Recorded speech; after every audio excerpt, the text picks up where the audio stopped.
А Aesthetic Consilium Конгресс – это очень качественное и, самое главное, душевное мероприятие.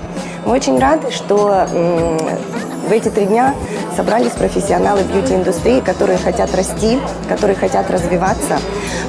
Мы старались изо всех сил сделать так, чтобы они чувствовали себя комфортно. Мы уверены, что данное мероприятие будет развиваться, будет расти. Мы не будем останавливаться на достигнутом, мы будем совершенствоваться. И увидимся с вами в следующий раз, на следующем конгрессе. Не переключайтесь и следите за обновлениями.